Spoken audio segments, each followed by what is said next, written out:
What is up, guys? Welcome back to another episode of Burger Cup 25. I'm again your caster for casting this whole tournament, and in this one we are going into episode 3.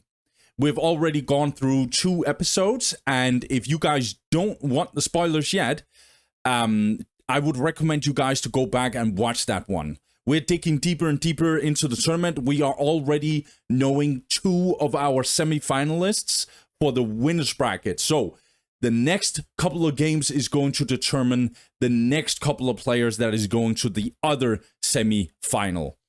So let's dig into it, guys. I have spoiler filter on right now. If you guys don't want spoilers, you should go back and watch the other episodes. I would recommend you that because there was some fire games in there. But if you don't care about that, or you have already watched the videos, I will remove spoiler filter in 3, 2, 1, bam.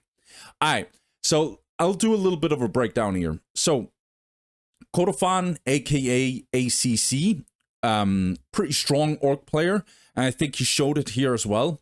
He went up against Bokik, and I would actually say he low-key bodybagged Bokik. And it's regardless of the fact that I actually think Bokik had really good maps to choose. But, yeah, Kotofan was just way too much. Kotofan, he plays very, very often a very classic orc-ish style, and that's regardless of the fact that that style has gotten heavy nerfs. But looks like Kotofan just doesn't really care about that and just plays the same way as all orc players has always done. But to be fair to him, he is also adapting because he has actually also added in the banner opening in certain cases. We could talk about that later. So he is adapting, which is very impressive because at the time, the patch was only out a few days, like not even a week. So him playing like this is very impressive. Bokik got absolutely slaughtered, and it wasn't even close. Kotofan went through. Bokik is not out of the tournament. He goes down in the losers bracket. Then Kotofan went up against Chelios. This was also pretty one-sided, even though I felt like Chelios was definitely putting up a fight, or at least tried to. Kotofan was just way too much. The approaches of Kotofan, the way he plays orcs is just absolutely relentless. His Stormboy gameplay is just really, really high level, I would say. So yeah, respect to Kotofan. He just honestly kind of bodybagged Chelios as well.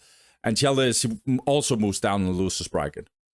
And then you can see here, Kotofan, he went to the quarterfinal, and he went up against Ferempi. Now, let's talk about Ferempi's journey. So, before Ferempi, Lord Balmond and Horus had to go through a best-of-3, and it ended up being a full best-of-3 by accident. I would say Lord Balmond was pretty dominant in this one, even though Horus did put up a fight. You could definitely see he was putting up a fight, but Lord Balmond was just too solid. However, not solid enough, because in game 2, he did the classic mistake that so many Dawn of War players has tried, is forgetting about the tick and hold, not realizing that the timer is ticking. Suddenly, it's counting down, and you're like, damn, I'm gonna lose the game now. And yeah, it was it was kind of hilarious. I ain't gonna hold you, but Lord Balmond relatively safely taking that mistake out of the picture. I would say he relatively dominated this best of 3, relatively. Although I did see some few potential for Horus, and Horus can definitely improve as the tournament goes, because he still has a chance. He's down in the losers bracket. And then Lord Balmond, I don't know. I did not see the second game because I don't even think it existed. I have a feeling Lord Balmond like literally conceded the second game. I'm not sure whatsoever. But the first game was an absolute like disaster. It was like a mixture of luck, bad play by Lord Balmond, and also Ferempi taking an opportunity to really, really push the early game in his direction. All those 3 things, you combine them, and then you get an absolute slaughter, and the game was over pretty much from the get-go. Yeah, LevDev just lost like a guardsman squad and a command squad very much instantly, and the game was basically over from there. Nothing could have been done, and for MP went over to the quarterfinal. Then quarterfinal and for MP went up against each other, and this was a fire best of 3, if you ask me. This was a back and forth, but it's just Kotofan's Warbanner gameplay was really on point. And I think for MP didn't really see it coming, and I don't think for MP has too much experience with Warbanner.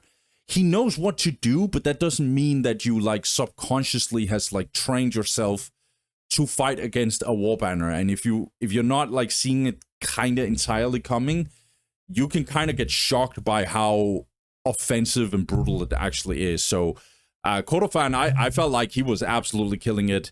Well played to him, in my opinion.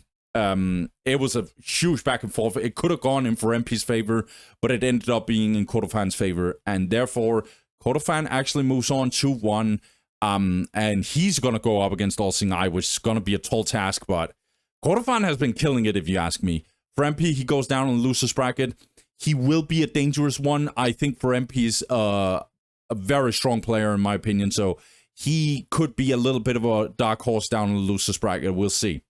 Now, let's talk about the next episode, and let's just get into it. So, Bob, you guys already have seen him. If, like, he joins most tournaments, he's a very, very good SM player, in my opinion. Also a very well-improved SM player, if you ask me. He's going to go up against Aurelia. Now, this player is also known as Deco. So for you guys who have seen and watched my channel, have some, has consumed some of my content when it comes to tournaments, you know that this player is an absolute monster. He's also former Dawn of War world champion. He is usually a player that gets very far in a tournament. It's not rare to see him in top 4. In fact, it's actually rare to see the other way around, that he's not in top 4. Very powerful player. I have tried everything in my power to figure out what he actually signed up as. And from what I can tell, he signed up as SM and Eldar. But I haven't seen directly on paper that he signed up as that. But I've heard that he signed up as SM Eldar, with SM as his main. So Deco is actually coming in here as an SM main, which is extremely interesting. It's going to be tough for Fov, because this is probably one of the strongest players we have in the whole tournament. But Fov, I'm rooting a little bit for you. I always root for the underdogs. You know what it is. And then Yogurt, he's going to wait for whoever is winning there. Yogurt, very strong Tau player. Kind of like Fov, also a very improved Tau player. I think Yogurt will be a very, very solid player in this tournament.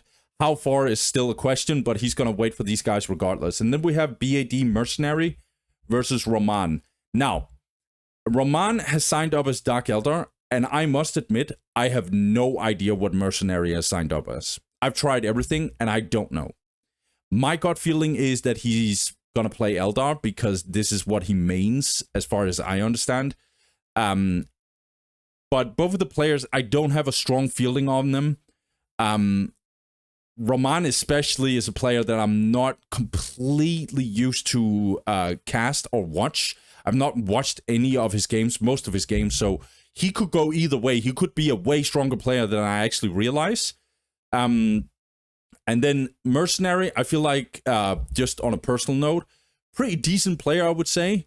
He's a very up and down player. I've seen him do some crazy stuff where I'm like, okay, this is a very strong player, and then other times he doesn't look very strong, and he's a very up and down player. But Mercenary overall, pretty good player in my opinion. It's just the little experience I have of Mercenary, watching his games and also playing against him, is that he's very much an up and down player. So it's going to be interesting to see, and also to see what he has signed up as. But don't get it twisted, both of these players can probably do some very real damage in this tournament. We'll see though. Let's start with Deco versus Fov. I'm going to call him Deco, because that is what he's mostly known for. But yeah, let's get into it. All right, guys, so let's get it going. We got us an SM mirror. So Deco is indeed maining his Space Marines for this one. And he's starting on the top side. So, on the top side, we got a Relia, aka Deco, and I'm gonna call him Deco for this whole tournament. Deco, he goes for 4 scout opening, will go for the chapel barrack, and will go for force commander when he does this kind of opening. And then on the bottom side, we got your bunny road. I see you. I see you.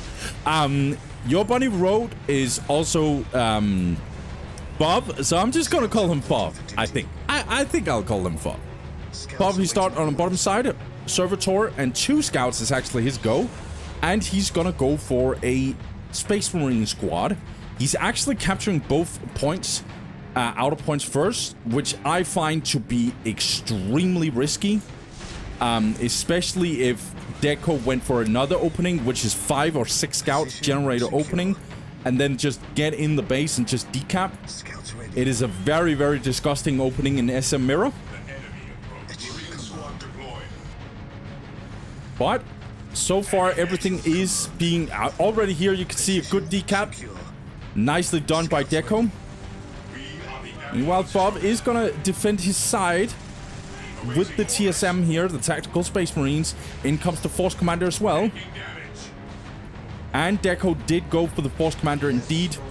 Obviously also building the Servitor after the 4 Scouts is built. This is already a tragedy for Bob. In fact, it's actually terrible because he has 3 points that he cannot build. I'm not even sure he wins this fight. At least it's very close. And his Tactical Space Marines has to cover up here. He only went for 2 cappers.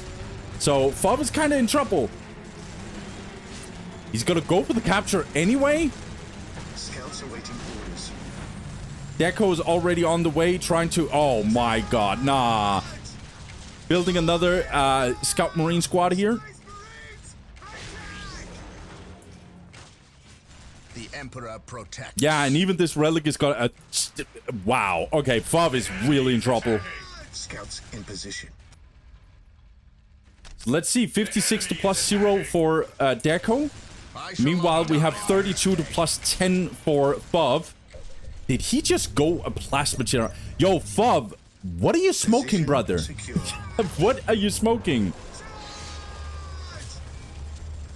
I must admit, guys, I have no idea what Fob is doing currently. It is completely weird and off the chart. There's not a lot of stuff that makes sense. Nice decap from Deco.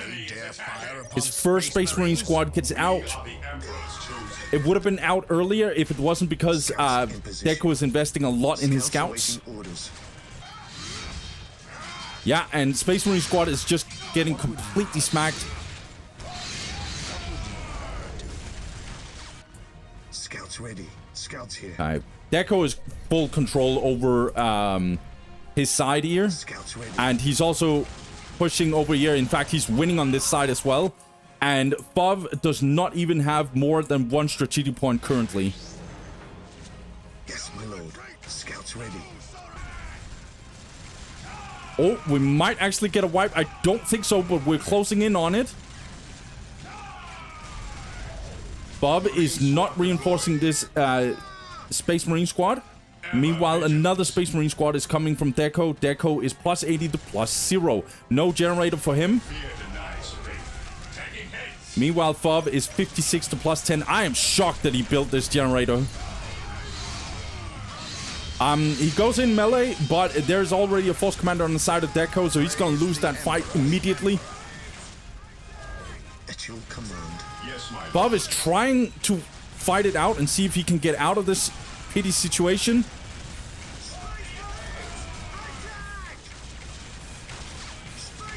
This is a complete disaster. Guys, if you can't tell, this game is over. This game is completely over. This game was done 1 minute into the game, basically. I expect Fob to just say GG on this at this point.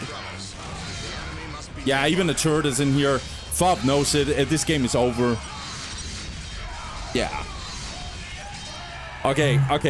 Let me just say, let's see here. Deco, 97 to +0. He had both critical locations. A 3rd Space Marine squad was coming in. He had good eco, 97 to +0. My faith. What Fov... Honestly, I didn't even feel like Deco played well. He just did his thing. Deco just put some pressure on the map. He came in, harassed the scouts, and he won. That's literally it. In my opinion, it's literally just Fov playing really, really bad. And I think Fov would actually agree with me. No, I know for a fact he would agree with me. He would be like, in hindsight, probably watching this game being like, damn, what the hell? Like, there's so many things here that doesn't make sense. First of all, going 2 scouts is just really, really, really, really, really greedy. In fact, I cannot come up with a good reason to do that at all. Because if you want faster tactical Space Marines, the other guy has 4 or maybe more scouts, and he's just gonna completely overwhelm you on the map, capturing the map like crazy the way he wants. He's gonna harass your scouts, and you only have 2 cappers, and he has 4 or more cappers. And while you might be like, yeah, but I have more tactical Space Marines. No, you don't, because you have to reinforce your scouts constantly. They cost 45. Your Space Marines cost 50. And so you're forced to, like, get scouts anyway, whether you like it or not. Also, several scouts with fast reinforced speed and stuff can mass easily and fight tactical Space Marines before tactical Space Marines really gets going. So, you need to go a bunch of scouts in this matchup, if you ask me. In fact, there are some people that will disagree here, and again, I'm not a pro player, so there are, like, go talk to the very, very high-level SM pro players. But in my opinion, you cannot go anything less than 3 scouts. Just period. It doesn't matter the map. It doesn't matter the situation. It doesn't matter what you do. Don't do it. It's just, on average, going to lose you more games. I await your instructions. The Emperor protects. Another thing that I just don't get, and Fov, maybe if he watches this game, will have to explain himself. I have no idea why he built this generator. If he wanted to build this generator, Yes, at least build it from the get-go. Then at least like 2 scouts, and you know, like, I can see the point. But it, like, what he did made literally no sense. He went a generator just to get an LP2 that made no sense. Like, at least if he went snipers, I would be like, okay, I could see it. But he didn't even go snipers, so it was like... And also, he had 2 scouts, so it wouldn't even make sense. You don't build a generator because you cannot afford a generator. You don't have any point... Like, it's just crazy. By the way, the list of, like, things I could say Fov did wrong, the list is not done, guys. Like, there's, like, 5, 6, 7 things I could have pointed out, but I'm not going to do that. I don't want to dunk on Fov. We've all had terrible games, and this was one for Fov, and he would even admit it himself. So let's just see. I hope Fov... fuck it. I know Fov can play radically better than this. As in, way better. So let's see what he's gonna cook. Let's get into that game 2 and see if he can bounce back. So let's go. Game 2. Alright, guys. So, game 2, we have a very much different map. We got Deadly Fun Archaeology. Again, same matchup, no switch up, nothing like this. It's still SM Mirror. On the left side, we got Fov. Fov, he's gonna go for a Scout, Servitor, Scout, and he's gonna go for Chapel Barrack. And on the right side, we got Deco. Deco, he's gonna go for the same opening, and he's gonna capture his inner point. I have a feeling, no, it's not gonna happen. Fov is not doing the same, but yeah. He goes for 4 scouts and will go for the Chapel Barrack. And he's not building his Servitor currently. I'm not sure if there's a reason for that. If he's waiting for a harass and then maybe he will switch up or something. Don't think so, but he's going to get a Servitor for sure. And then he's going to go for a Force Commander. Let's see what Fov is going to cook. Okay, so he goes Force Commander himself. Already on the move. Scouts ready. Bob is gonna walk in to the base, see if he can catch anything, but Deco is having a really good cap order currently. Hey, down in the light cover. A little bit smart here by Fob. He cannot stay here, though, because he's very deep into the base. Meanwhile, Deco is actually going to punch a little bit back. Let's see. He might actually go down here. Yes, my lord. Okay. That's a decap. I'm not sure if it's a good decap because I think he lost 2 scouts in that exchange. Up in the heavy cover though, but I'm not even sure if it's worth for him to stay. Scouts awaiting orders. When it comes to Force Commander, this is gonna be a good decap. At your command. However, Fob is definitely reinforcing his scouts a little bit, so he might actually be able to punch back a little bit. Have a little bit of a back and forth. Looks like Fob wants some more smoke. He's gonna get deep in, and this is not going to be worth. I guarantee you that. Yeah, another scout is gonna die. Yes, my lord. Scouts here. Deco just, yeah, just farming some kills here. 1, 2, 3, maybe scouts dying. He can catch them here. Out comes the Force Commander though. There can be no peace. Deco also has his Force Commander defending up here. Gonna go on the offense already. Oh yeah, Fob is gonna lose this again. Scouts in position. Yeah, you see how much extra scouts can do? There's so many scouts on the map that one scout can get in and harass, but if there's like 2 or 3 in the base, you're gonna lose at that exchange. And Deco also has the opportunity to just counterattack you, so he did that. And you're not gonna have many scouts to actually do anything about that yourself because you went 3 instead of 4. This is why I think more scouts is actually really good in this one. However, Fob, he's gonna go in. He's not done here. Also, he's kind of winning this fight. It's good. Not a bad decap, to be honest. 68 to +0 for Deco. He's not having a good eco. Fob is 68 to +0. Just got his tactical Space Marines.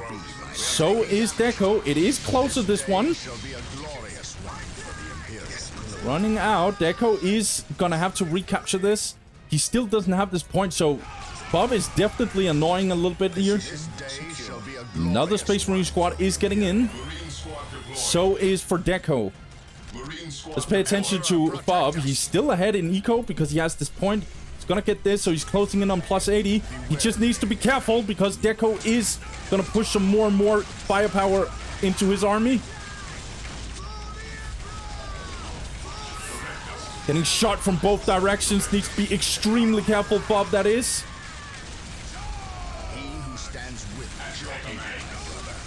Yeah, Fob is losing this fight, sadly.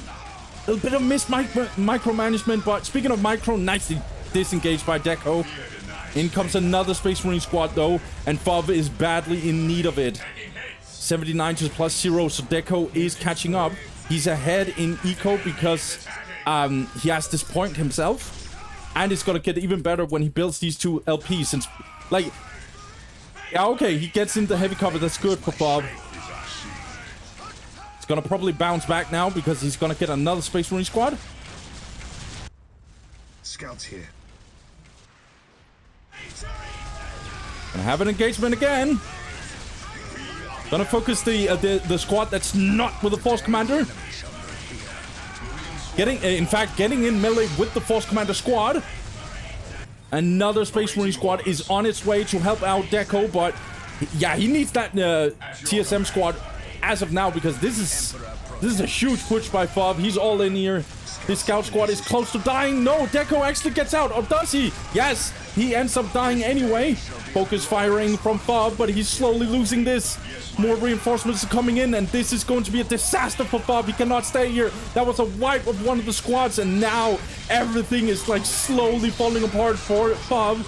He has worse economy, 97 to +0 for Deco, +80 to +0 for Fob.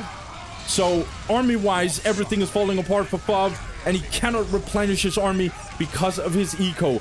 Building a minefield is gonna get discovered. Deco's not gonna fall for it, or if he is, he's just like, nah, yeah. Yeah, even the scout squad is dying.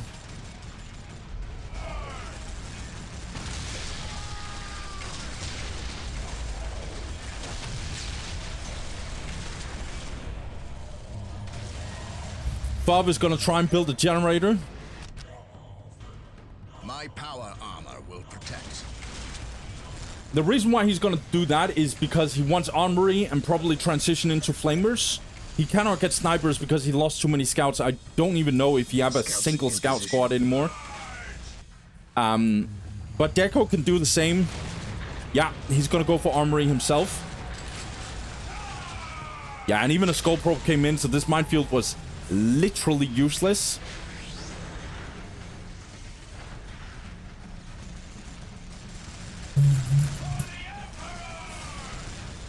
Six minutes until take and hold victory. The Emperor protects. Now this relic is under siege, trying to repair it with the servitor, but the servitor is just gonna die, no? No, instead it's the tactical space marines that's gonna get focused. Oh my lord! Man, oh nah, this is a bloodbath. What an absolute body bag. I ain't gonna hold you. Deco's SM looks very, very solid. Scouts in position. You guys who thought that Deco can only play Eldar factions, no, Deco can play most races. Command. Yeah, as I told you guys, now the flamers are coming in. Yes, my lord. Deco can probably do something similar. In fact, grenades are coming in, and as soon as grenades comes in, it's basically just GG. 5 minutes until take Yeah, and hold. grenades are hitting. Fov has nothing left. He cannot replenish his army. He doesn't have the eco. He doesn't have the firepower. Pretty much everything is falling apart. Deco literally in his face is building an LP. The game is over. No GG from Fov. And yeah, Deco takes this one as well. Very dominant performance from Deco. Even though it looks like Fov is doing like hell of a lot of mistakes, I also think Deco is just handling it extremely well. He's just handling everything that Bob is throwing at him. As I already explained, I think just the more scouts, the better. Although I do think it's risky to go beyond 4, because that means you can't go the chapel barrack and force commander, so you're gonna have some problems there. But I really truly think that if you want to play this mirror, at least on most maps, four scouts is the best way to go. And you could see it here as well. Just capper difference is everything in this matchup. You saw Deco could both defend and attack and win on both of the sides, or at least go even, while still having the force commander, while still being able to just control the map. All of those things combined is just kind of crazy, but it's also well executed by Deco. So Fob actually goes down on loser's bracket. This wasn't a great showing from him, but then again, he's also going up against Deco, who looks actually extremely scary. It's going to be very interesting to see how Deco is going to handle himself in this tournament further into it. And speaking of Deco, we're going to watch another game of his. Can't entirely remember who he's... Oh, he's going up against Yogurt. So, we're going to have a Tau versus SM matchup. Let's go, guys. All right, guys, let's get into it. So, Deco is now going up against Yogurt, a Tau player, pretty strong Tau player, playing for the clan ELM. It's Tau versus SM, and we are playing on Consecrated Gardens. Once again, you guys have seen this map, I think, if you have watched the whole tournament.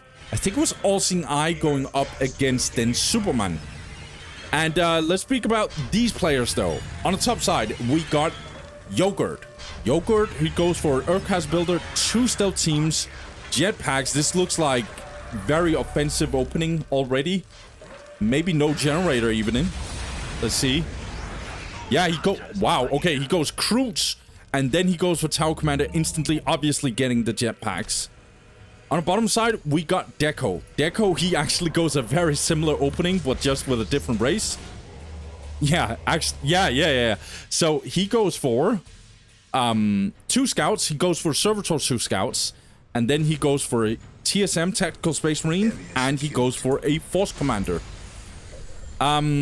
only building 1 LP, even though it's actually possible to build 2 with this opening. I'm pretty sure the reason for this is that he wants to get a very early Skull Probe. Budget is too tight if you do it the other way around, and you're not going to be able to finish the LP fast enough.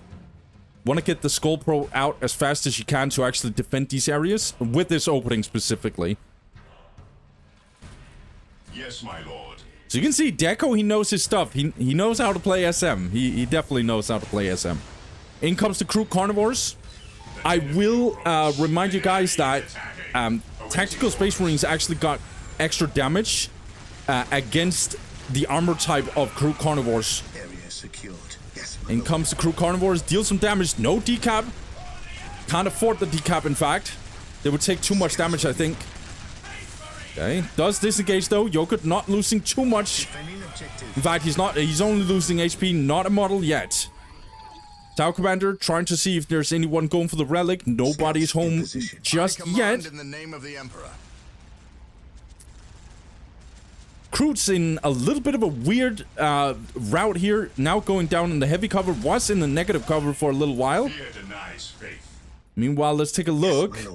Deco is looking at this point. Can't decap it yet, but he might actually go for it. Okay, Tower Commander doing some harassment, but in comes the Force Commander. Another Tactical Space Marine is coming in. Yogurt is putting on some really good pressure. These 2 points are still not built or anything like that. Nicely done. This builder actually got killed. Yogurt trying to eat some HP. Gonna lose some Crew Carnivores. I'm not sure if this is worth 11 HP for a model. Maybe even 2. Maybe even 3. That would be a complete disaster, in fact. He gets out. Deco has been able to kind of deny this point. We'll try and get in and see if we can kill the builder. Another Crew Carnivore squad is coming in. Double Crew Carnivore squad, in fact. Denying this point as well. Deco is really fighting for these relics. And this Tower Commander has taken a beating from this Force Commander. Force Commander can actually win in range fight against Tower Commander in one-on-one. The main reason is actually the HP difference. He almost doubles the Tower Commander's HP.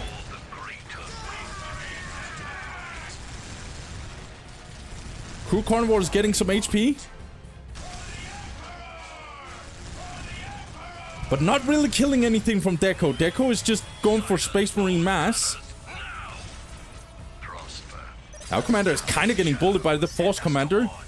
Skull Probe's really well used at these relics here to actually deny them. That's really nicely done by Deco. He's playing some really, really high level SM. Getting into a fight. Yogurt can actually take this fight, I think.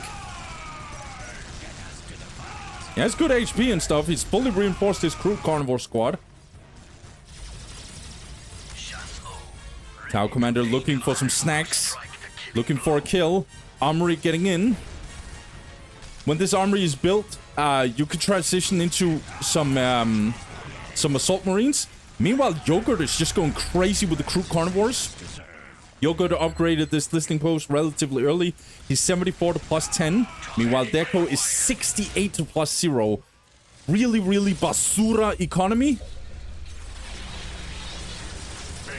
Okay, nice catch here, in fact. Even the mine is also in here. Deco is getting tied up by everything. Now the Force Commander has to run back to his brethren. Fear denies faith. Taking damage. Gonna take the fight. Yeah, Assault Marines coming in. Let's see how Deco's gonna play it out. Assault Marines is really, really good in this patch. Yogurt is fighting back. I will not lie. He's definitely trying his best to fight back. Deco has the armory, which gives him access to the Assault Marines, but I was about to say he needs a plasma generator. Let's see Yogurt getting a third plasma generator. That's very crazy, actually. He needs to get out then because he's teching. Okay.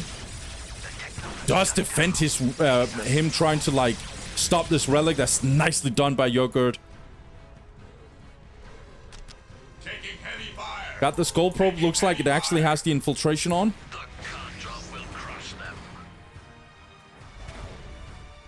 And let's see. Yogurt is kind of in a weird spot. He can move through here. He might need to. Oh, this is not a fight you want to take, Yogurt. That's an absolute tragedy if you take it. Okay, we might actually get some tier 1.5 push from Deco. Let's see, tier 2 is kicking in. This needs to be stopped by Deco ASAP. I think he's looking for the tier 2. See the Force Commander still hunting the Tau Commander. Yogurt. A little indecisive on what he wants to do, but it looks like he wants to fight. He's gonna pick up the fight, actually down in light cover, which is good for the crew carnivores. This Path of Enlightenment might actually get disrupted. It's very close to being finished, but Deco has found the builders, and the builders are in trouble. The tier 2 is getting disrupted. This is actually really terrible. But Yogurt is gonna fight it out. Tau Commander is super low, by the way. Down in the heavy cover. Assault Space Marines are also getting into the fight, trying to fight it out with these crew carnivores. Meanwhile, this crew carnivore is also eating some HP. More tankiness for the crew carnivores. We're getting very much back and forth. We also have grenades, as far as I can tell. This is going to be an absolute bloodbath, and I actually think Yogurt is slowly losing this. There's too many tactical Space Marines. In fact, he's very much losing this. And the Tau Commander can't do much. He's too low. In fact, what? That was a whole wipe. Oh, hell no. Space Marine Ember, huh? Oh my god, yeah. Damn. Oh my god, I did not expect just Deco just focus one squad and then have it completely wiped. Well played to him. I did think Yogurt was fighting back, but I think Deco was just playing it extremely smart. These two relics was just permanently denied for both players, actually. And Deco, he just went for tier 1.5, which was extremely good. This is what I always talk about with Tau. Tau doesn't have a tier 1.5. Their armory is their tier 2. It means that they need that before they truly get a new power spike. If he hit that tier 2 and he got the leap strike and stuff for the crew carnivores, it would be easier for him to absolutely fight Deco. Because Deco is all in. Look at his economy. It's absolutely atrocious. 74 to plus 10. He has 4 listing posts unupgraded, and that's literally it. He has no critical locations either. He was capturing this listing post, so you can see, like, if you minus that with 6, it'll be plus 68. That's basura economy. That means trash economy. What is your order? So you like, he's all in. Deco's all in. Yogurt feels a little unlucky. I don't think he should. In fact, I am not sure if he should have forced the tier 2 like this. I think it's too risky. But he did that, so yeah, I guess. Yeah, I'm not sure why he did this. To be honest, three plasma generators into a tier 2. That seems like too heavy of an investment against a Space Marine player that's gonna easily punish you. We are the Emperor's chosen. Also, just regardless of this whole thing, I dislike the opening of Yogurt. I don't like his opening. In fact, I think his opening is really bad. If he went for Tau Commander Vespid, I know he doesn't know what Deco is going, but if he went Tau Commander Vespid, it would have been very, very bad. It would have been very, very bad for Deco. Only having 2 cappers, not being able to respond to that, not being able to get in and counter that, or whatever. This is also a very big map with spread out points, as you can see. This area here alone is just Vespid heaven, so it would have been an absolute nightmare for Deco. But even if you don't go, like, I even think Vespid Cruise with a stealth team getting in and decapping fast would have been very good on this map. So in general, I actually think the loss ends up being the fact that Yogurt made a weird opening. I think his opening was wrong. But obviously all of this is my opinion, guys. And Deco, he just well punished him. Crude carnivores on such a big map is not a good idea in my opinion. They need to run a lot and stuff. It's easy on maps like Shrine of Excellium, Blood River, where it makes way more sense. And you don't have too much ground to cover. Yeah, but well played to Deco. He punished the strategy very well. He knew exactly what he was supposed to do. Mass up some Space Marines. Don't lose and fight stupendously against Croods. That's another thing I saw Deco do. Don't die randomly. Don't just, like, take a fight with the Croods and then have the Croods just eat a lot, and then they're just plus 50 HP very early into the game. And then they just accumulate and they snowball like crazy. That's the problem with Croods. Don't take the fights against the Croods unless you win the fight, and they can't just, like, eat your body and get, like, I don't know how much HP. Yogurt, other weird mistakes. Staying here to eat for plus 11 HP is not good when you're losing 2 models. It's not worth it. In fact, that was 3 models almost. That would have been an absolute disaster. So I think Yogurt can bounce back. A better opening, and he can definitely give Deco a run for his money. If he did the opening that I talked about, it would have been an absolute nightmare for Deco, and Deco would have to really try hard to not lose the game. So let's get into it, guys. Game 2, Yogurt versus Deco. Let's go.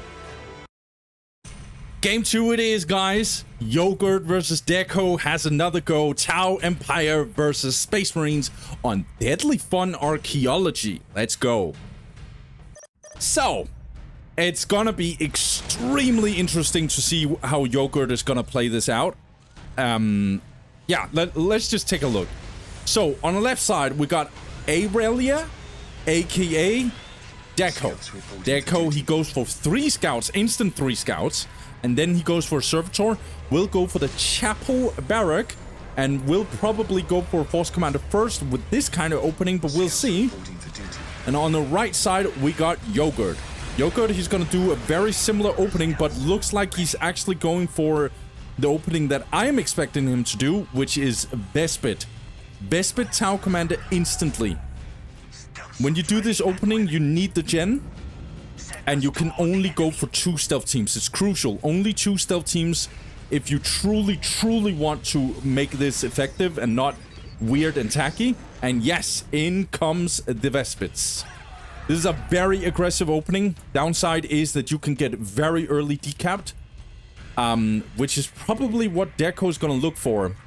But Vespids are really good on this map. Jump units in general are really good on this map. Let's see how Deco is gonna cook this one.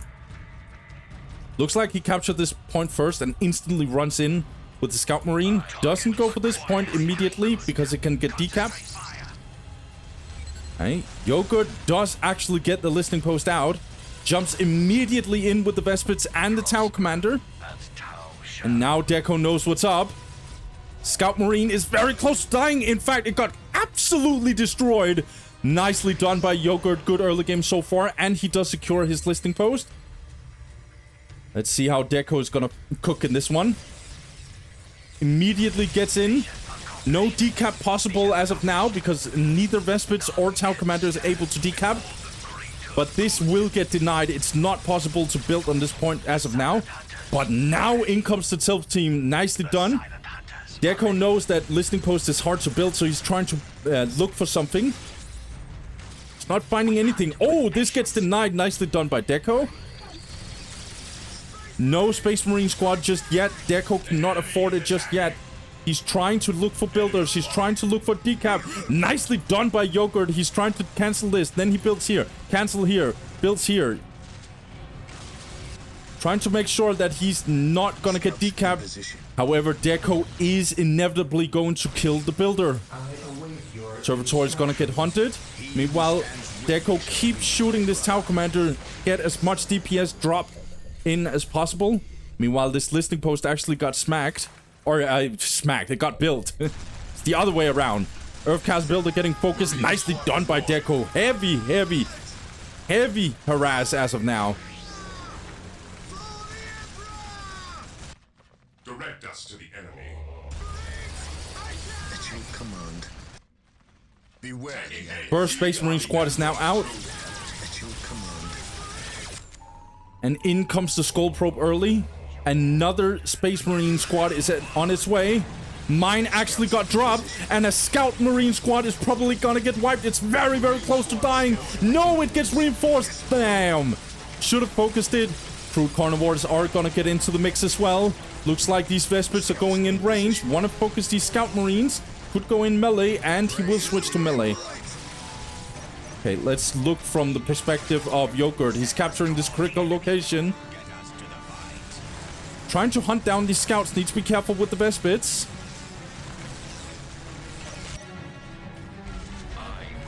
Deco once again just keeps on hunting down this Tau Commander. More crew carnivores are going to join the fray. And look what Deco has found. He's found a stealth team. Yogurt is denied because...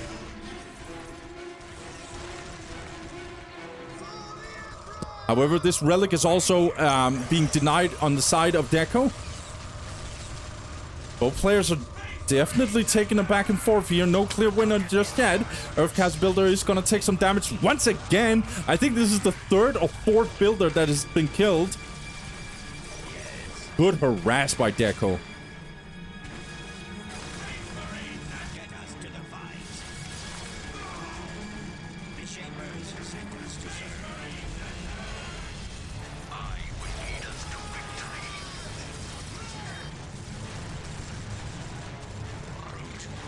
Two Space Marine squads, 3 Space Marine squads out. Deco, he has 4 out of 9 points. He has bad eco. Very bad eco. And Yogurt is fighting back this time. He's 62 to plus 10. First Fire Warrior squad is out. And I heard a Tau Commander just dying. I didn't notice. Oh, Lord. That is an absolute atrocity from Yogurt, though.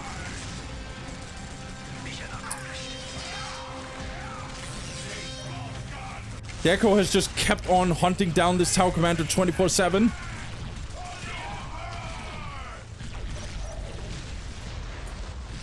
Once again, Space Marine squad taking a little bit too much damage. It's an absolute bloodbath, by the way. This Crew Carnivore squad is gonna have a feast. Good decap. So Deco is definitely punching back. I think Yogurt is now only 3 points, right? 3 strategic points. Yes, indeed. 62 to plus 10. Vespers jumping straight in. Looks like Yogurt is already going for it. Gonna try and deny this point from Deco. Speaking of Deco, he's gonna go under the LP2. He wants to fight immediately. Little bit wacky with his Force Commander, but he's gonna be Gucci anyway. Crew Carnivores is plus 50 in their HP bonus. They are gonna fight it off. More and more Fire Warriors are joining the fray. Even the other Crew Carnivore squad is into the mix. Meanwhile, these Vespers are gonna get denied by these Space Marine squads, but they did their damage in making sure that this relic is not getting captured. Yogurt getting more and more HP on these Crew Carnivores once again. Yogurt just tries and denies and denies and denies. His problem himself is he's playing on very, very bad eco. It's 62 to plus 10. He has 3 points and that's it. He's getting his second... No, he's rushing Path of Enlightenment. He's rushing Path of Enlightenment. He's rushing tier 2 with this eco. Okay. See. Now Deco is going to go Assault Marines. He's just going to go straight up into tier 1.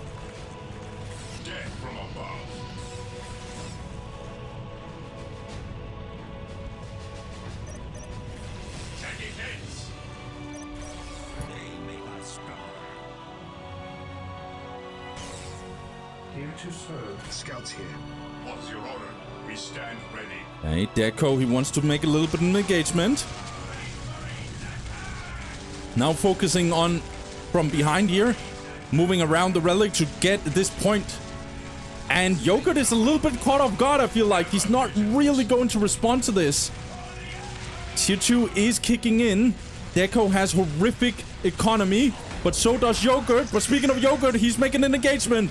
He's gonna get in on the Space Marine squad. He can focus this Space Marine squad himself, but I think he wants to stay in the heavy cover. We're gonna see Fire Warrior squads are trying to focus these Space Marine squads. Meanwhile, the Force Commander is gonna have a go at them. Yogurt is trying to go in range at these Space Marine squads that's not in the heavy cover. Should go melee here, but they're not really. Now they're just in a weird shootout, and they're gonna lose that shootout, in fact. And Yogurt is just bleeding. What is he going? He's going for Feral Leap. He just doesn't have the eco. Huh? Plus 50 to plus 20. Can't really sustain this army, no? Oh no, and then in comes the the Assault Marines jumping these Fire Warriors.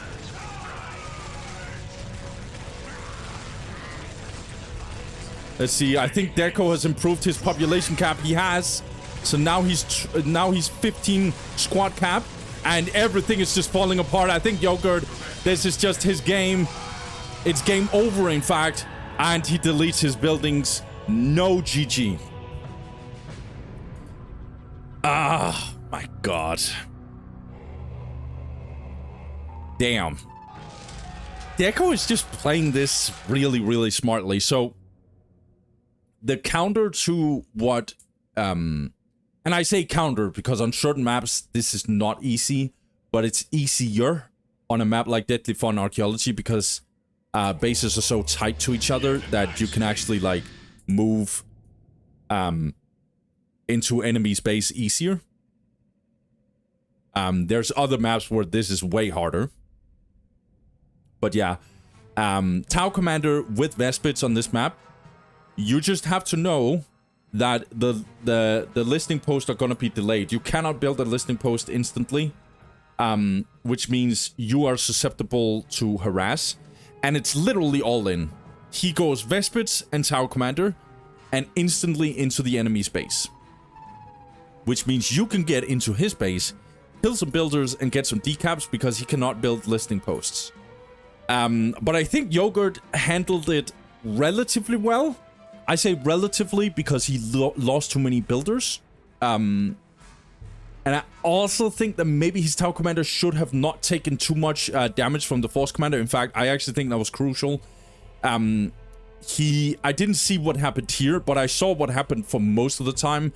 Deco just focused the Tau Commander 24/7. He did that in game 1 as well.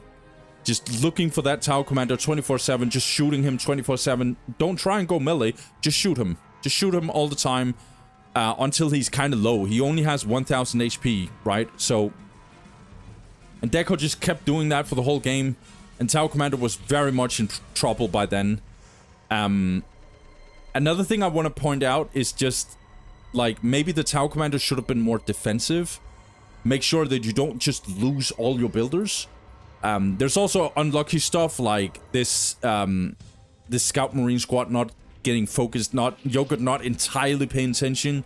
He could have definitely killed that. It would have given him more relief in terms of map control that he kills another capper. I think there was 2 cappers that would have been done. Capper squads, I should say. Yeah. So, also, I'm not sure if transitioning into crude mass is a good idea against SM. Ever vigilant. As I've already said, crudes got nerfed in this matchup. They're still very much viable, but they're not super obnoxious anymore for SM to the same extent. I would have liked him to go harder on the Fire Warriors. If he got more Fire Warriors, it would have been harder for Deco to just take everything. I think the final nail in the coffin was definitely the Tau Commander dying and then losing this point. As soon as Yogurt lost his point, it was kind of over. And yeah, I think this is literally what lost him the game. But I like the way Yogurt played. Better opening. And definitely tried his best. This is what I wanted him on the first map. So that was nice. But Deco pretty handedly, very, yeah, Deco is gonna be pain in this tournament. I can already tell. Very, very powerful player indeed. So we're gonna see. That means Deco is now in the quarterfinal. We're gonna see who his opponent is. Let's get it. Okay, guys.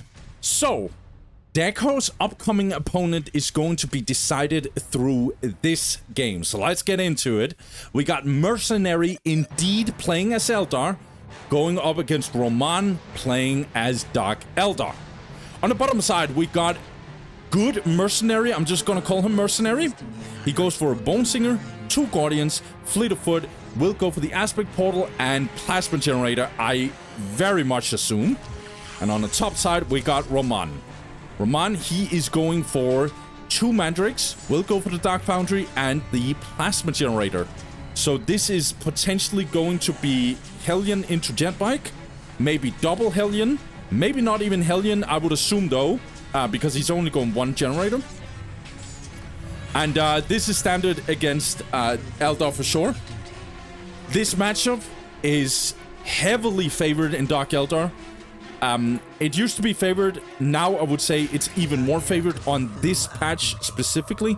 As of recording now, Dark Eldar has received some nerfs, but in this patch, I would say this is Dark Eldar peak.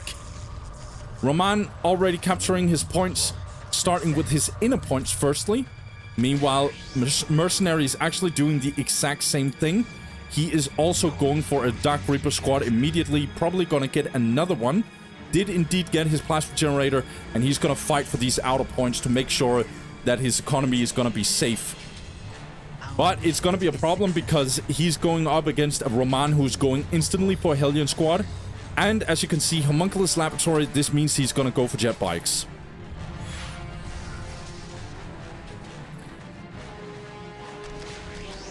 Interestingly though, Roman is not even building this point here.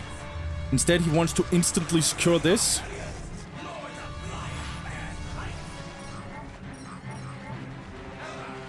Will immediately engage. Roman, that is. He's gonna get in, tie up as many Dark Reapers as he can. He's gonna get a good decap. No, he actually misses it. That's a bit of a mistake from Roman. The other Dark Reaper squad is on the left-hand side. Meanwhile, this one is getting captured and secured by good Mercenary. So far, a little bit of a misplay from Roman. He does kill the Bone Singer, however, and this Listing Shrine is definitely not safe yet. Second Dark Reaper squad is coming in with the Exarch as well. Look at that, Roman. He's gonna get his jet bikes now. His first is on its way. He's gonna get his last LP very, very soon. Meanwhile, this keeps on being cancelled.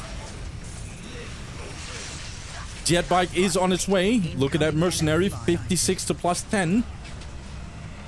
Where is his second Guardian? The second Guardian is getting in here. He's throwing everything he can to defend this area, but Roman doesn't care. He himself is also in here. He's gonna try and tie up these Dark Reapers. Another Reaper Jetbike is probably on its way, and it's gonna be very tough for Mercenary to actually do anything here.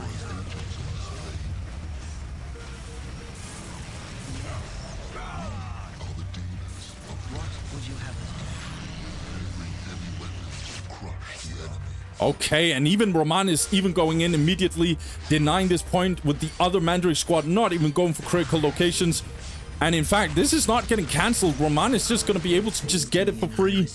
And now Mercenary is pretty much in a very close to an unplayable state. 62 to +10. This is a very dominant early game from Roman. I don't know Roman very well. I have not watched his games before, so this is the first time I'm seeing anything from him. And it looks pretty good so far. Going back and repairing his Reaver Jetbike. Yeah, now securing this point. This is nasty. This is very, very nasty opening. Building a turret instantly, and Bone Singer is gonna once again be killed. Bone Singers did get increased in cost by 10 requisition. And once again, I think another Bone Singer will go down. Reaver Jetbike very close to going down. In fact, I think it's going to go down. Nicely done here. Meanwhile, these Dark Reapers are trying to kite it out. Some good DPS from these 2 turrets here. However, looks like this support platform is going to get focused. Dark Reapers is going to try and kite it out. It's going to be an absolute kiting nightmare. However, Roman needs to disengage, otherwise he's going to lose this Reaver Jetbike. Doesn't pay attention. He's going to lose it anyway. And this is going to get destroyed as well. Look at that economy for for Mercenary, he's 74 to plus 10. Meanwhile, Ramon is 74 to plus 10, but he's improving because of this is about to be finished. And this is going to be decapped, so Mercenary is now pretty much in trouble. And second Hellion squad also got in. So 3 Reaver jet bikes was built and then instantly going into the other Hellion squad. So this is all in tier 1. This is an absolute nightmare for Mercenary. Yeah, he's pretty much just not going to be able to do anything. Even though he got a 3rd Dark Reaper squad, there's too much just tying up his Dark Reapers.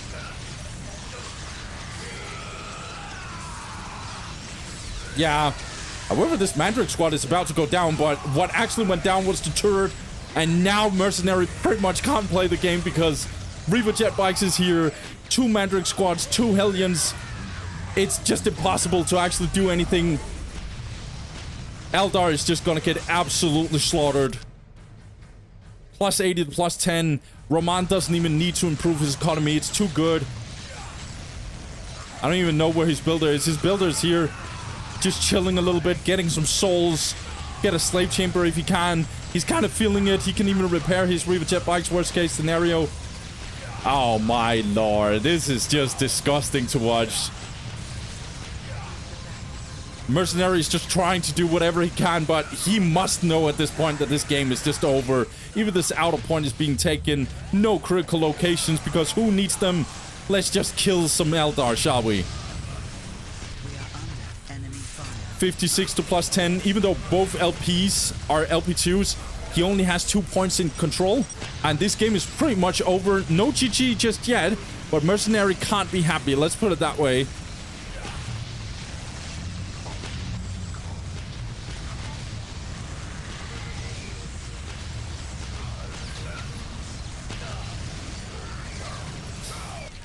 Yeah, pretty much waiting for the GG. Oh, we're gonna get more Reaver jet bikes. Yeah, Mercenary has left the game. I'm gonna fast forward.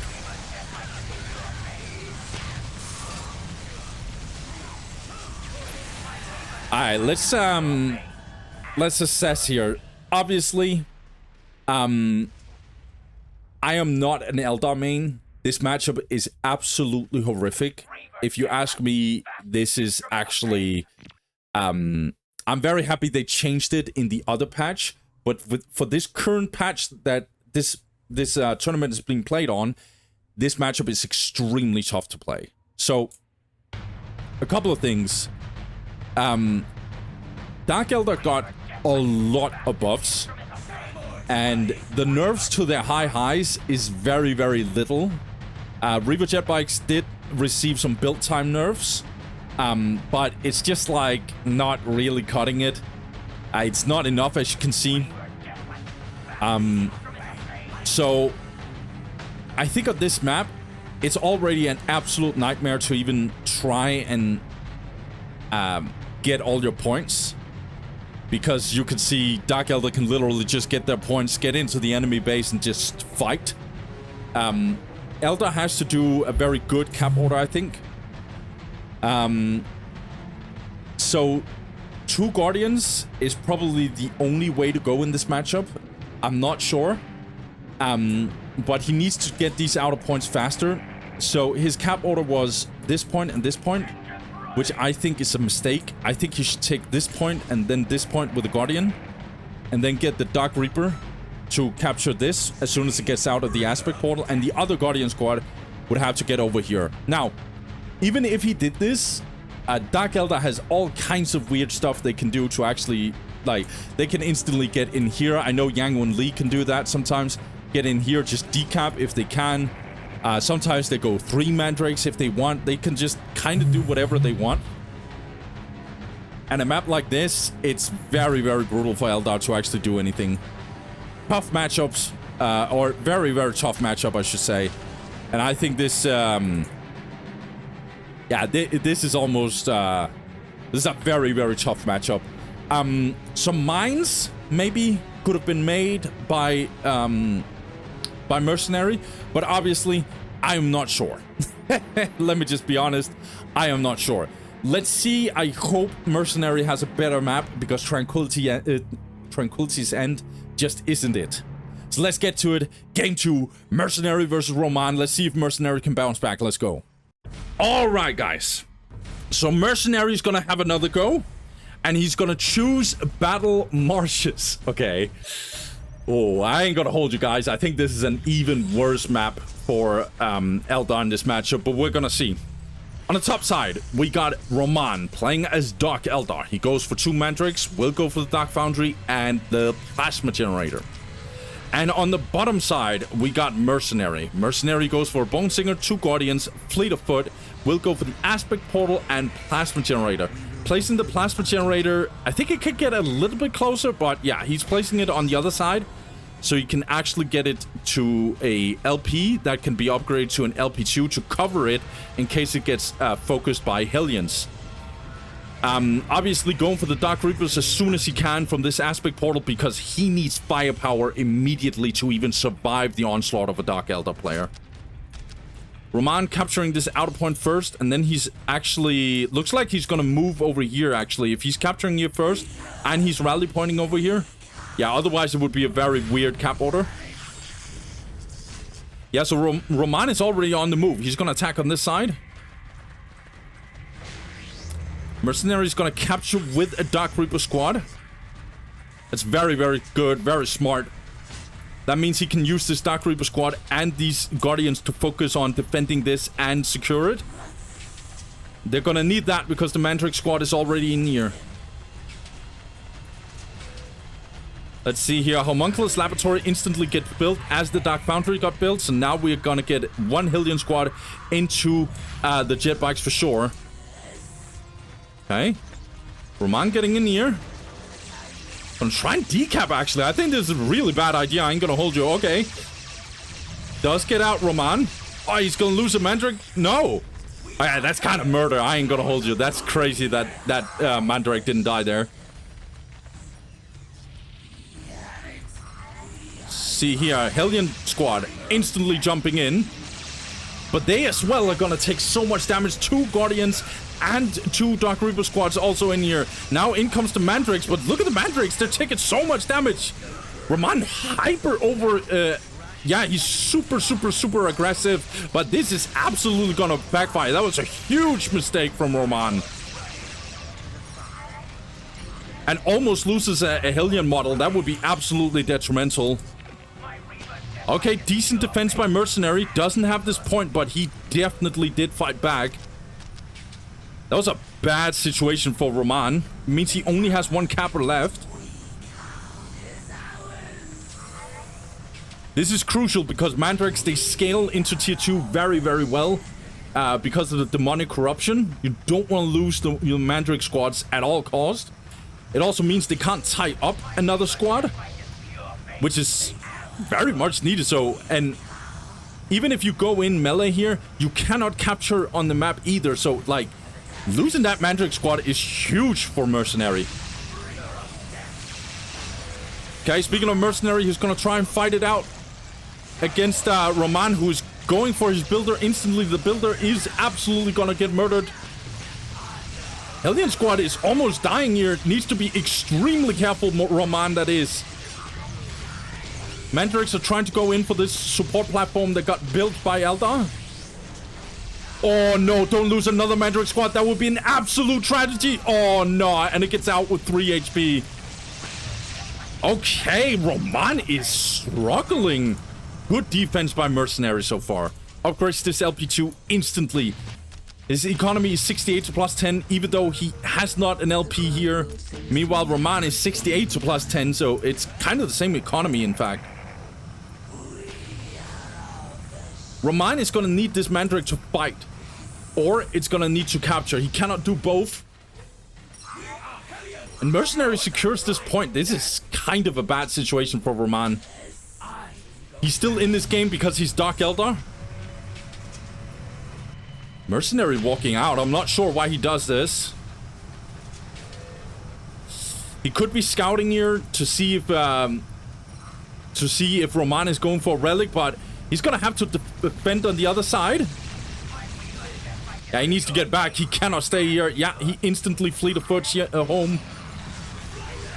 In comes the Hellion squad, instantly focusing this support platform. Meanwhile, the Dark Reaper squad is gonna get chased down by the Hellions. The other Hellion squad is gonna focus this Guardian squad. Meanwhile, Reaper jet bikes is gonna have a go. In comes reinforcement. Dark Reapers are gonna come back to the base. This Hellion squad almost goes down. It actually gets out, in fact. Mandrake, no, it actually got dropped. That's a huge mistake here from Roman. Mandrake squad, however, absolutely destroying this listing post. No mines on the side of Mercenary. I think this is a massive mistake, honestly. 68 to plus 10 on the side of Roman. He's just gonna go tier 1 Havoc. And in fact, he's just gonna rebuild his Hellion squad. Ah, nah. Another Hellion squad. What the hell, dude? Roman's economy is atrocious, and it's gonna be extremely hard for him to recover his economy. Because he's not gonna be able to capture anything. He doesn't have any Kappa units. Except for this Mandrake squad that's gonna permanently fight. Another support platform. I would like some mines. Mines would be way more efficient here. Roman jumping straight in. Gonna focus some of these Bone Singers. He's just gonna kill them all, in fact. And now this slave chamber, dude. Nah.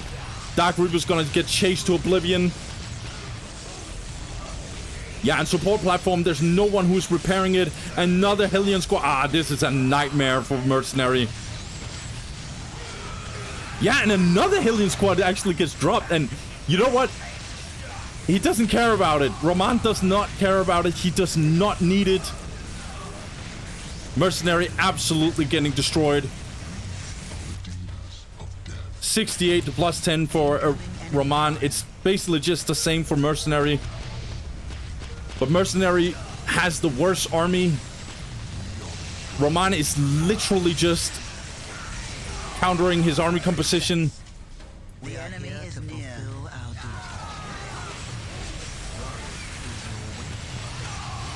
Needs to take off fleet of foot for these Guardians. Does it in the end. Another Dark Reaper squad is being rebuilt, but there was a Dark Reaper squad that actually got wiped legitimately. Now this Mandrake squad is about to go down, but it gets out in time. This is an absolute nightmare for Mercenary, and he's just gonna lose Dark Reaper after Dark Reaper, and his squads are gonna get wiped. His squads are gonna get tied up. Everything is just falling apart. Nothing can be done here for Mercenary. The game is basically just over. I'm just waiting for the GG. If we even get a GG.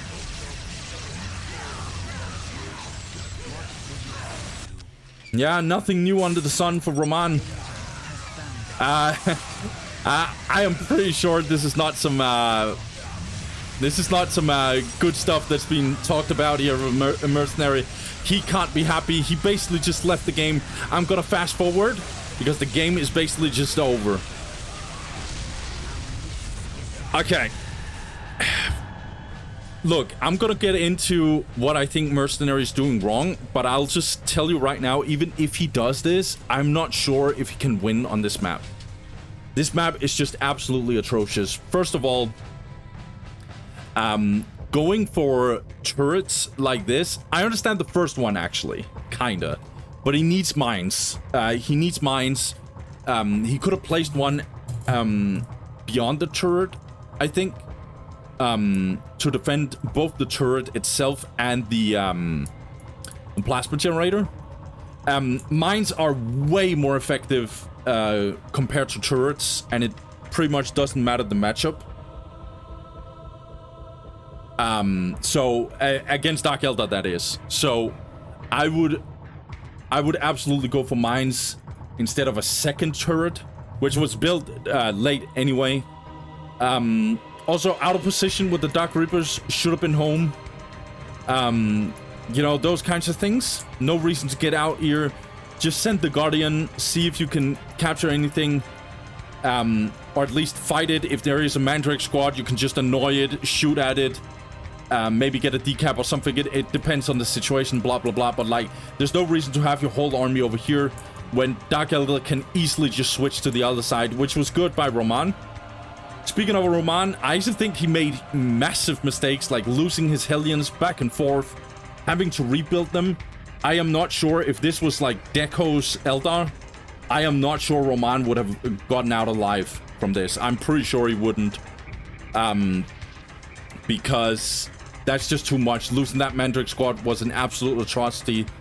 But Mercenary, too many small but very impactful mistakes in a very unforgiving matchup. So even the small mistakes will just absolutely make you lose the game. But now we are going to see how Roman is going to play it out. Because speaking of Deco, he is going to go up against Deco Roman. So we have our first quarterfinalist on the second half for the second semifinal. And it means that now Deco and Roman is going to play for that semifinal spot. Now, even though Roman is probably not a better player than Deco, I'm pretty certain he's not. But he's playing Dark Eldar versus SM. Deco is going to have a tough time because of that matchup in of itself. However, Deco's Space Marine look extremely disgusting. And maybe, now that I'm thinking about it, I think there is a map advantage rule for this matchup if you go for Space Marines. So maybe we might actually get some very good Space Marine maps. But we're gonna see. Let's get to it. Deco versus Roman. Who's gonna get to that semifinal? We're gonna see. Let's go. So here we are, guys. Last best of 3 for this episode of Burger Cup 25. Another quarterfinal is about to be played. So let's get into it. We got on the bottom side, Deco, who has been so far absolutely killing it as a Space Marine player. He is doing the classic generator full-on scout rush opening. This means that he's going for, so far, just 1 generator. If he goes 4 scouts, he can go for 2 generators. I would be shocked if he does that, but hey, it has been seen before. And on the top side, we got Roman. Roman, he goes for a Dark Foundry Plasma Generator and will go for a bunch of Mandrakes. And look, he is already seeing a Scout Rush coming, so he's hiding his Tortured Slave. And he will be correct. What Deco is going to do is he's going to fully reinforce his Scouts, or at least very close to it. Yes, so he goes for 6 Scouts. So if you go for 4, 2 generators is possible. Anything beyond that, you go for 6 scouts. Or you only go for 1 generator, I should say. Okay, good decap so far. This is going to be a nightmare, potentially. By the way, we're playing Titan's Fall, which is, in my opinion, borderline unplayable for SM. We'll see here. Deco can absolutely prove me wrong. Deco is going to look for a builder. Roman is nicely trying to tie up some of these scouts. Even though they're faster, they're still in trouble with the Mandrakes. So need to disengage. Torture Slave somehow survives. It still doesn't matter because the points are not being captured. Okay, Deco already looking to capture this point and maybe build a listening post. He's building a minefield to defend against the Hellion, I assume. Also just captured this. Just captured this. Also going for his relic. He's trying to capture the map as fast as he can, while trying to decap as much he can on the side of Roman. Gonna go for a decap. I think this is kind of risky if both Mandrakes are just smacking these scouts. Oh, very, very low members. 1, 2, maybe 3. Not sure if this decap is worth, but it still doesn't change the fact that this is an absolute annoying nightmare here for Roman. Roman still doesn't have a single strategic point. He's about to get this one. I don't think... Yeah, Deco cannot go for this one. Smartly done by Deco to just disengage immediately. He's buying a lot of time. Speaking of buying time, Deco is indeed building his listing post here and there. He just got this one. He's building a 3rd builder, so he's just trying to build as many listing posts as possible. So his opening was basically 6 scouts, reinforce the first 2 out, and then get a servitor after that. And then he's building all these listing posts. He will upgrade them to LP2, I assume. Roman is just trying to do as much as he can in recovering his economy. This build order, let me just put this way. If you're new to Space Marines, don't try this at home. It is so hard to play this opening. It requires insane micro and multitasking. But someone like Deco got it. He's a very, very good player in terms of those skill sets. So he can pull this off. Trying to disengage from the Hellions. The Hellions are trying to kill the scouts. Jump straight in here. Minefield almost built, but not finished yet. Would have been an absolute atrocity if it jumped down in that minefield as well if it got finished. Going for this listening post, I assume. Okay, looking at Deco. He is upgrading these two listening posts to get as much defense as possible. This patch has improved the listening post for SM, so they actually deal good damage to vehicle low. Scouts are waiting orders. Which is really good in this matchup. Looks like this never got finished. This is all over the place. Scout's gonna get killed in the end. Cannot outrun the jet bike in the end. Got this critical location. Trying to build another generator.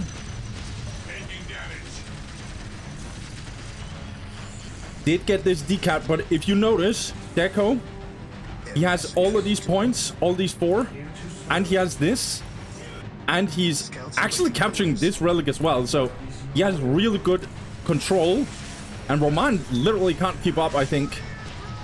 We're gonna see, though, these Reaver jet bikes are definitely gonna be a nightmare. They're gonna kill these scouts for sure.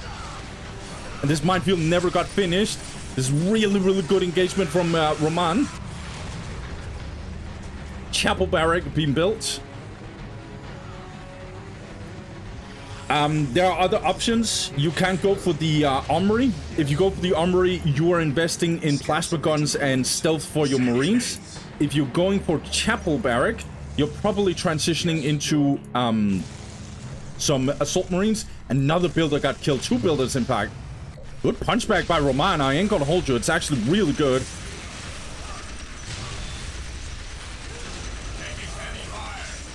Yeah, Hellion taking some damage. Good minefield here once again.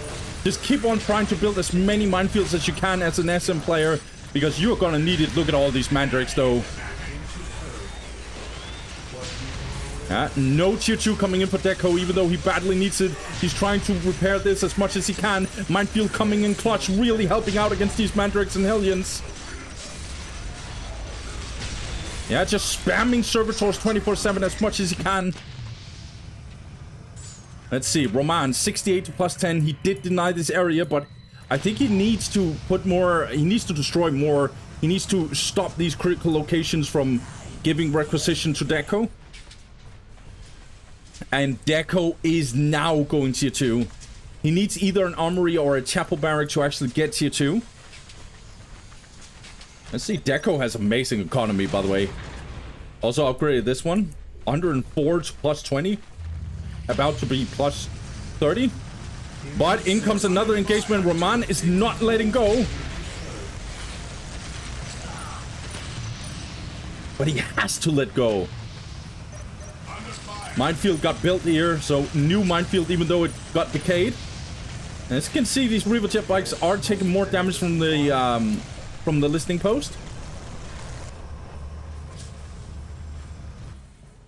See what Roman is cooking. He's not even close to tier 2.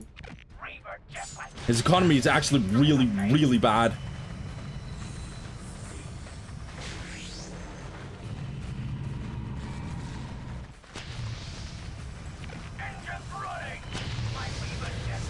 Using the piercing sight on these Hellions, but doesn't focus the minefield. A little bit of a mistake from Roman, in my opinion. It's gonna make another go, actually. Let's see, Deco's gonna hit tier 2. He's gonna instantly go for Machine Pit. Now he goes for Machine Pit.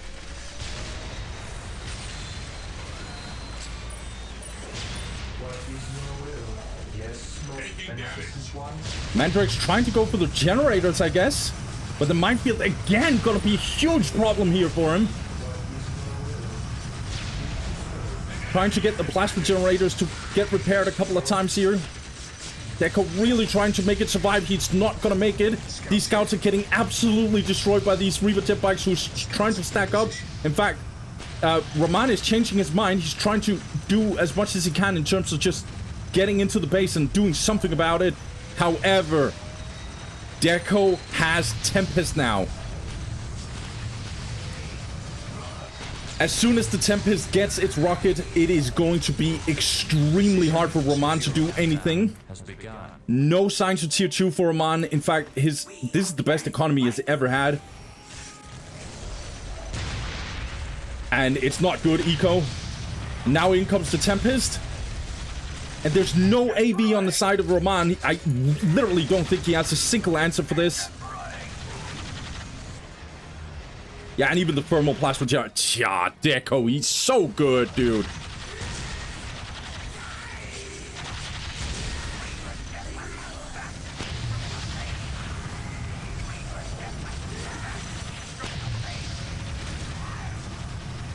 Okay. Getting the Homunculus to actually get a stealth detection, but again, Homunculus cost 80 power or something. It just means that there's no tier 2 for Rahman. He cannot go tier 2. Good decap, however. It definitely hurting Deco's economy. He's 86 to plus 60. Well, plus 60, and we know why. Thermal plasma generator, damn. Scouts awaiting orders. Scouts ready. Hellions getting a melee against these scouts. Deco really not controlling them. Now Landspeeder actually gets in here.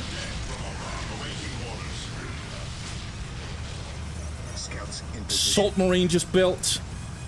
Salt Marine is a good choice. In theory, but it's to deny the Scourges if they gets out. Problem is, Rahman is not even close to tier 2, so these Assault Marines are kinda useless. But they're still gonna do some good damage. Mandrakes are not that strong either. Currently, this is some nightmare. Rahman has literally nothing he can do. He's killing a lot of scouts, I'll give him that. Thermal plasma generator, he can go for it. But this army is just too strong for Deco. He has absolutely been killing this. Oh, and by the way, he is doing this on Titan's Fall. He's doing this on Titan's Fall. This is such a good Dark Eldar map, and Deco is just absolutely outplaying this.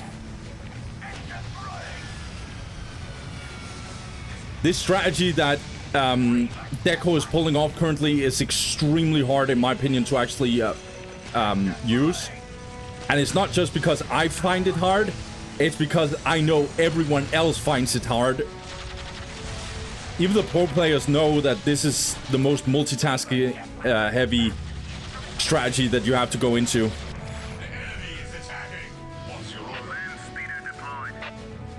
I mean, tier 2 is coming in for Rahman, but he's 74 plus 20. It's gonna get even worse now.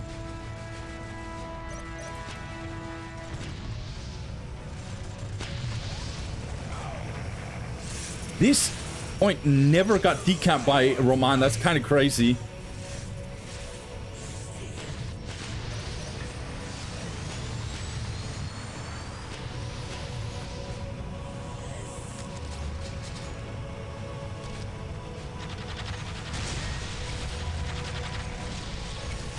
Three land speeders and one land speeder Tempest.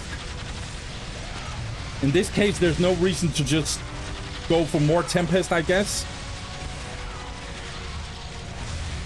Land speeders will do. There's no AV on the side of Rahman, so he can just go crazy like this. However, the very, very well buffed Raider's on his way. But it's just too late, man. Like, there's absolutely nothing that Rahman could do.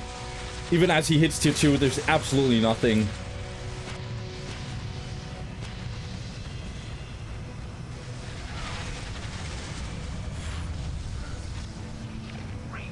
Yeah, Rahman doesn't even have army. He has 2 jet bikes and he has a Hellion squad. Now the Raider's coming out. Raider deals really, really good damage against the land speeders. But I mean, melter bombs and land speeder, and even a bunch of land speeders and a land speeder tempest, all of it will just destroy this Raider easily. Let me just put this to you guys. What Deco did was actually low-key insane. This strategy is so hard to pull off, and unless you're really good at multitasking, as I've said several times. A couple of things that I must admit I am not a fan of Roman. I really, really do think that he's chasing too much inefficiently in his base. One of the cappers should be capturing this point, if you ask me. There was only 2 scout squads, not 3. He had 2 mandrakes just chasing 1 squad. Even as the Hellion got in, he should have gotten more out and try and like stop whatever the hell was going on. He did it a little too late for my taste. Other stuff that I think he needs to do is just look more to just how do I say this? Just try and like avoid losing your points like this. Like get out, make sure that he's not capturing your points either. This is what I mean with like Hellions can't just stay in the base. So he needs to get out and actually like decap and fight these things. He had 3 mandrakes again. One of them should be out here. One of them should the Hellion squad should probably be over here. At least like don't lose your own points is what I'm trying to say. Obviously it's hard against a player like Deco, because if you're a Space Marine player in this current patch, even this current patch, you can sort of play against Dark Eldar. It's still extremely hard, and the SM player has to play significantly better than the Dark Eldar player. But I mean, this, if you can pull it off, even the best Dark Eldar players will actually have to sweat a lot.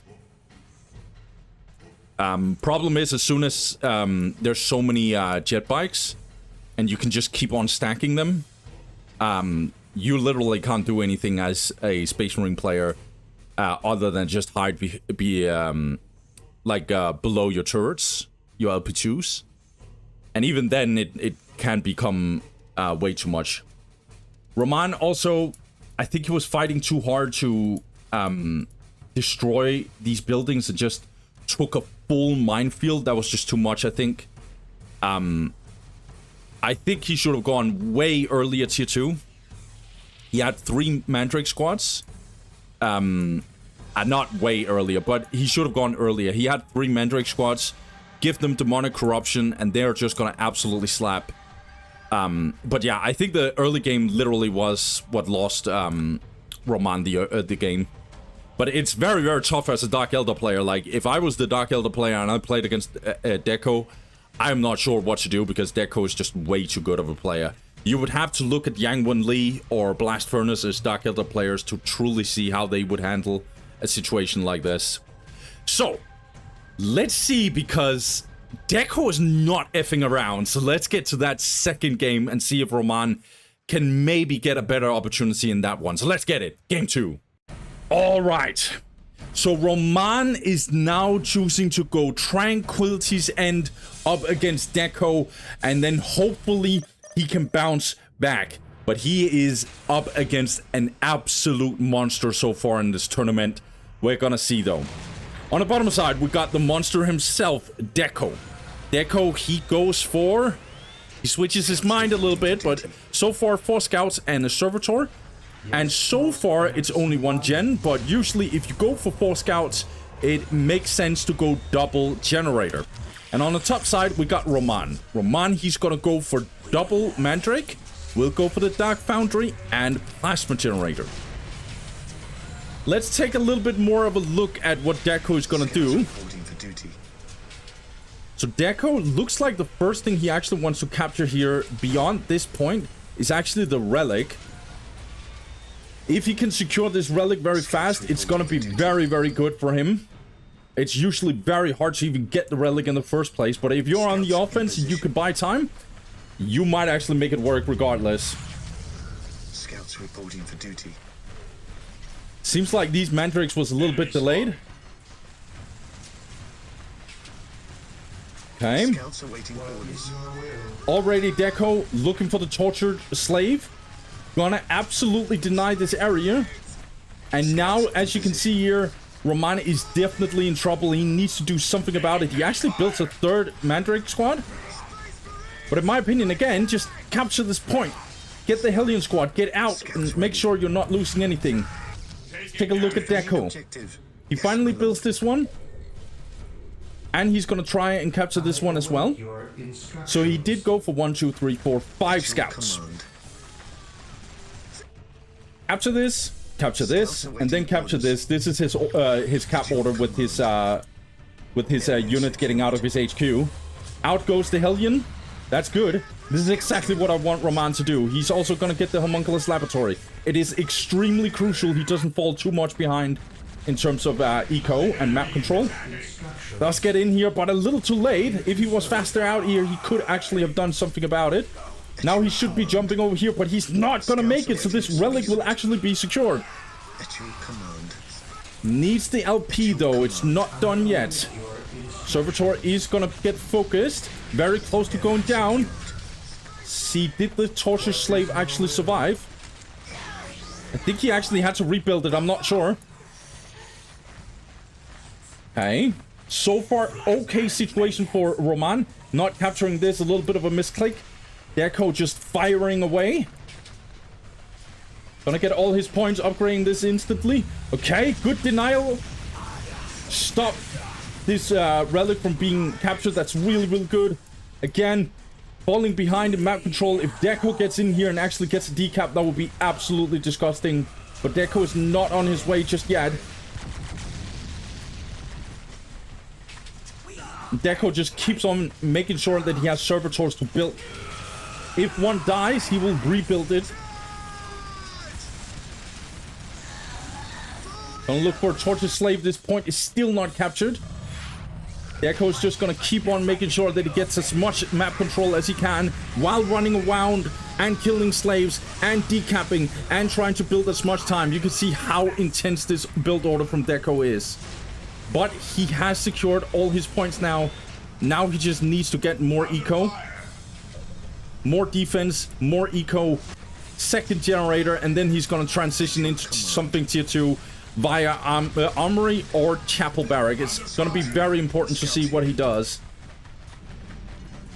At your command. Again, Roman using 3 mandrakes to chase 2 scouts. It's very inefficient if you ask me. Reaper jetbike out though, so it's gonna try and chase these servitors.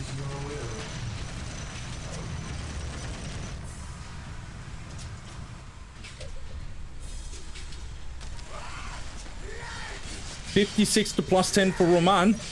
Deco a little bit sloppy. In fact, he's very sloppy. He lost all his scouts. That is absolutely a throwaway. Zero reason to lose his scouts like that. That's crazy. But hey, this is what I say. It's so intense. At some point, you can make a mistake. And you make that one mistake, you run into 3 Mandrake squads. Yeah, your scouts are dead, even though they're fully reinforced. Okay. Deco trying to hide away the fact that he's building this chapel barrack. So he's going way down there. Because if it gets interrupted, it's going to be a nightmare for Roman. The enemy is attacking. Again, Roman needs to make sure that he's not losing too much. Looks like Deco actually want to go for this decap. That would be absolutely disgusting. Looks like he's going to get it. Yeah, he's going to get the decap. However, Reaver Jetbike is joining the fray. It's too much. Deco is just too good, dude. 6 minutes until taking. Roman 56 to +10, still 62 now. He needs a slave chamber to even get more jet bikes. And I assume Deco is, yeah, he's getting his second generator. He's absolutely gonna need tier 2 very soon. Build a generator. Oh my god, nah. Oh no. Oh my god, this is so disgusting.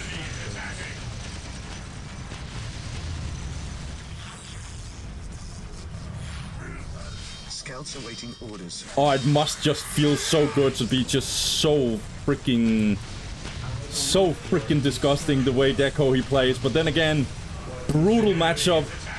So who's really the disgusting person? Okay, Roman getting a good bounce back.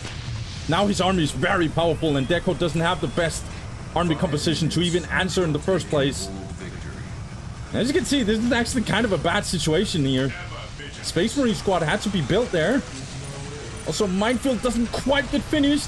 Heavy bolter turret is being built. Roman needs to kite it out. He's gonna lose everything. He lost 2 jet bikes. He's gonna lose the 3rd one as well. 4 jet bikes, and the whole thing just... Oh my god.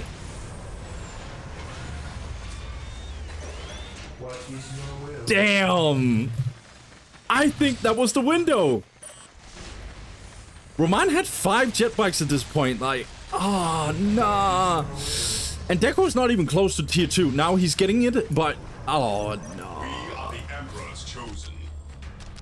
Yeah, Roman is going tier 2 himself.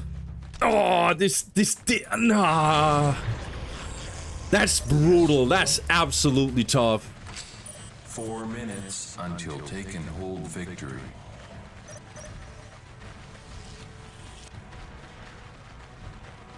That is very, very, very tough. Because hitting tier 2 for Roman is not too bad. In fact, like, tier 2 got heavily buffed for Dark Eldar.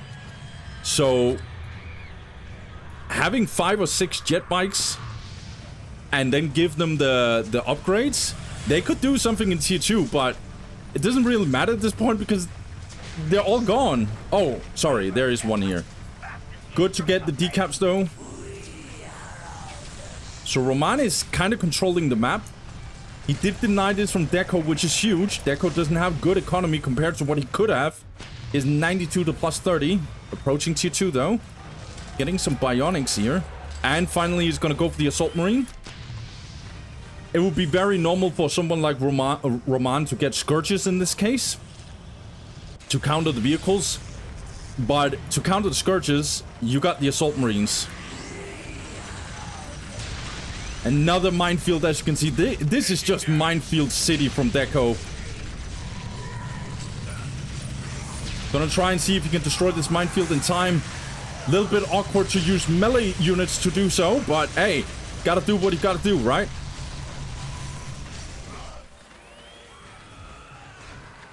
Deco going for the machine pit. Still a little bit of underwhelming economy, but he's very, very much up in tech. Not sure why we're going for 2 Hollow Bloods, Roman. This must be a mistake, I think. Yeah, it is a mistake. Soul Seeker ammunition research for Roman. Honestly, not sure why he does that. There's literally nothing he can use it for. Well, I guess Hellions deal more damage in range.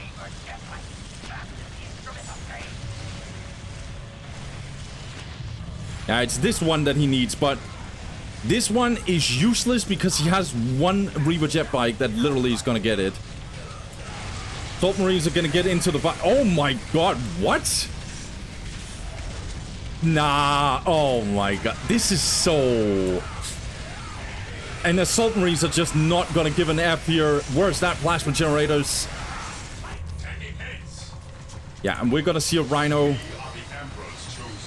Tempest. Gonna give it a crack missile, and then it's gonna be an absolute nightmare. As you can see, Scourges already out, but it doesn't matter if they're tied up by Assault Space Marines.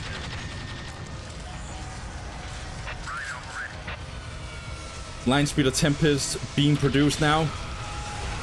This Hall of Blood is gonna go down. Melter Bombs is just gonna make sure that this Hall of Blood is not surviving.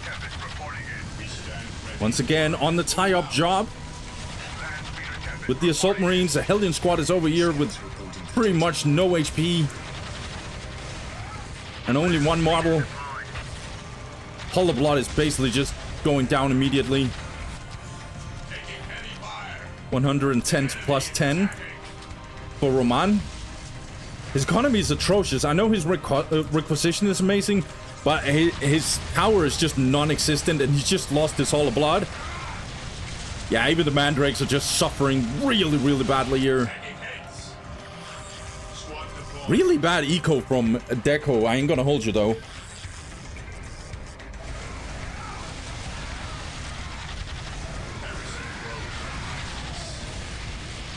Yeah, Deco needs to recover that. It will be really bad if he stays with this eco. Look at this Assault Marine. Okay, Raider now out. It's gonna be a little bit hard for, to actually answer that, but I think Deco can go for some rocket launchers on these Space Marines. Nicely done. He destroys this Tower of Loathing. Let's see what Roman is cooking. 104, 97, in fact, to plus 10.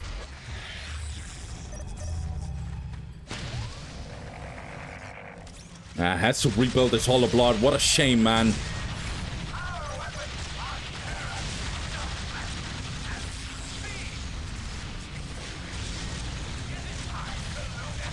Okay, Landspeeder gets absolutely blown up.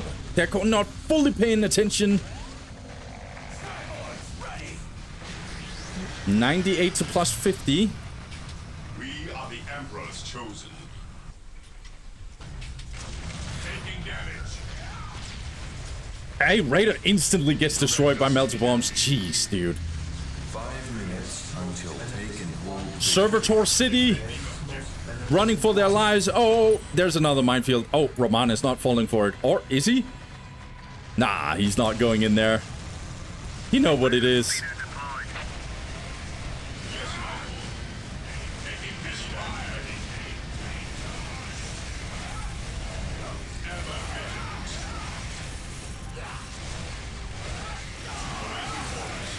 Yeah, Hellion Squad is absolutely getting destroyed. They cannot compete against these Assault Marines.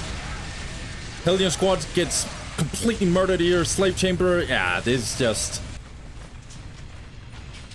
I don't even know. Roman actually has, like, consistently more eco for a long time than Deco. It just doesn't matter because he's so far behind in army.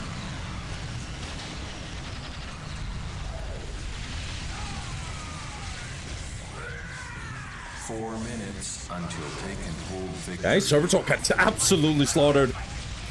Very awkward position for these Scourges. They need to disengage. They keep on getting tied up by these Assault Marines. They jump out, but it doesn't matter because the Assault Marines are following. The army composition of Deco is just too disgusting. Under fire.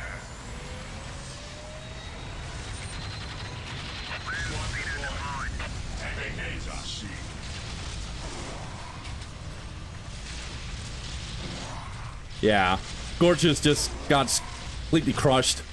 Roman is really trying. Roman is really, really trying, and Deco is just like, yeah, I don't care if you're trying.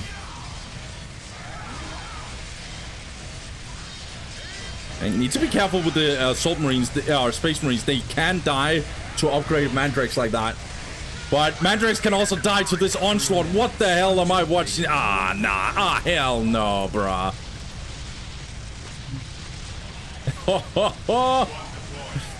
Man, that's crazy. Yeah. Honestly, guys, I'm just waiting for the GG. Even though Roman is showing something, it's just like, I don't even know what to tell you, dude. What am I supposed to do? Just gas him and just say, yeah, like he can do it. Look at this. Look what Deco is doing, bro.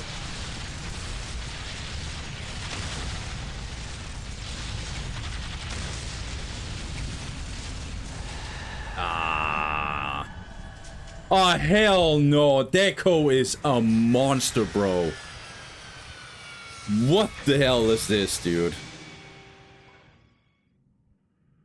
I don't even know what to tell you. This was so crazy. Like, again, like, I already said it, like, chasing 2 scouts squads with 3 Mandrake squads, not getting fast out of your base with the Hellions, enough fast, at least. If you have 3 Mandrakes, no reason to stay with the Hellion in here.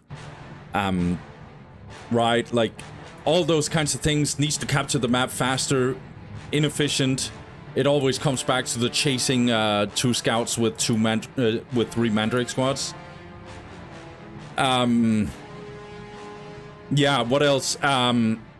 It's just really tough. Like, what really killed the game? Because I ain't gonna hold you. Like, Roman was still in the game until this nightmare that happened over here, where he just literally just lost 4 bikes. The game was over from there. Like, at that point, I was just trying my best to not just say, it's GG. I was really trying really hard, because it was like, what's Roman gonna do? Like, literally, he lost everything that he holds near and dear. Yeah, he went too deep. I know what he's probably afraid of is a tier 2 coming in by that point, but it's like, just take the L and disengage. You got control over the map. You just took out this point. Like, just take your small/medium W. Don't try and go for a big W and force a fight and then lose it.